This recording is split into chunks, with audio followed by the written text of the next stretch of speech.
Though House Durrandon titled themselves Storm Kings, they were little more than gusts.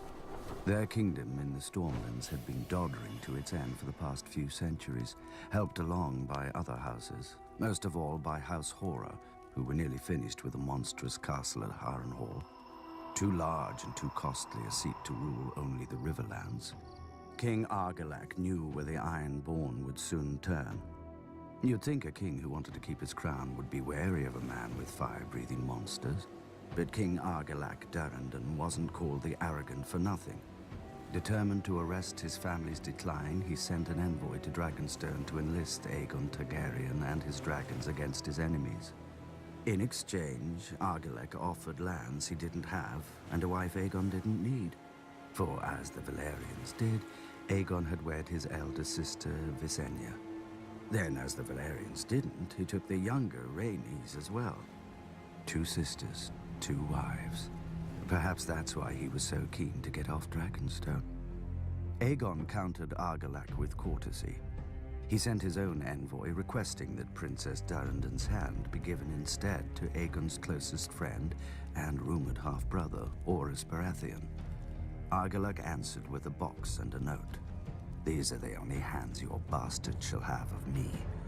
Inside the box were the hands of Aegon's envoy. How long had Aegon been waiting for such a pretext? As his army prepared to sail, ravens flew to every great lord of the 7 kingdoms. All bore the same message. From this day forth, there would be but one king in Westeros. Those who bent the knee to Aegon of House Targaryen would keep their lands and titles. Those who took up arms against him would be thrown down, humbled, and destroyed. Poor old Argilac. He couldn't even match Aegon in arrogance. Aegon landed at the mouth of the Blackwater River and raised a primitive Aegon fort in the disputed land between Harren's and Argilac's kingdom, so that neither could decide whose problem he was. Adopting the customs of the 7 kingdoms, Aegon unfurled his own banner with a red 3-headed dragon breathing fire upon a black field.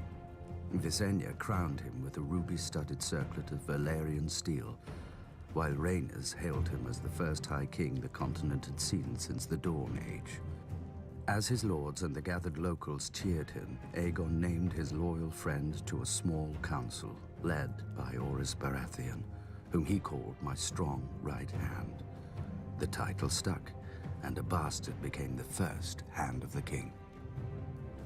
But for now, Aegon's kingdom contained only a rocky island and a handful of fields. The other kings had larger armies, ships, castles, and thousands of years of rule. But Aegon had dragons. He had chosen for the words of his house, fire and blood. Before he was done, the rivers, fields, and skies would turn red.